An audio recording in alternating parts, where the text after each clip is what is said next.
Thank you for our keynote speakers and all the session one speakers. So my name is Wei-Ting Huang.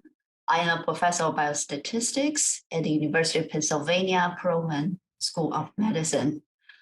For this session, I have a co-moderator, Sharon Plum. Dr. Plum is a professor of pediatrics and hematology oncology and the molecular and the human genetics, as well as assistant dean of the school medicine at the Baylor College of Medicine.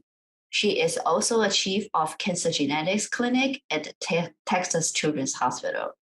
So we are very pleased to moderate this session together on the topic of statistic and epidemiological approaches to identify linkages of genomic biomarkers. Yeah. Dr. Plum. Good morning, everyone. That was a great first session. And in some ways, we're taking a step back, but really looking forward. We're moving back to some of the statistical and epidemiologic approaches that began long before we even knew about DNA and have been key to understanding cancer clusters.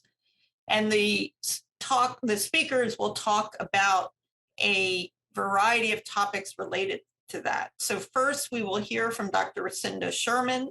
She is the program manager for data use and research at the North American Association of Central Cancer Registries, and she will discuss the role of cancer registries in identifying potential cancer clusters.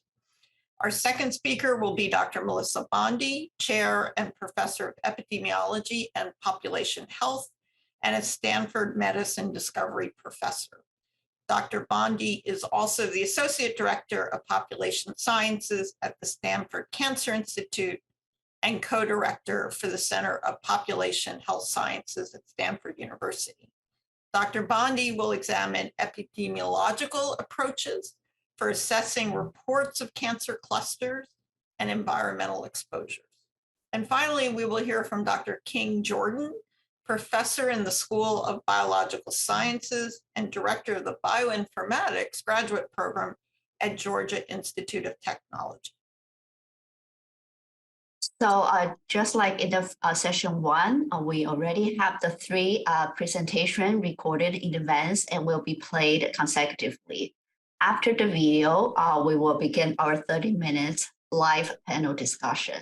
So just remind our audience, please, we encourage your involvement, and in this workshop, we want you to submit questions. Please use the chat box on our website to ask your questions or make any comments. So let's start with Dr. Sherman's presentation.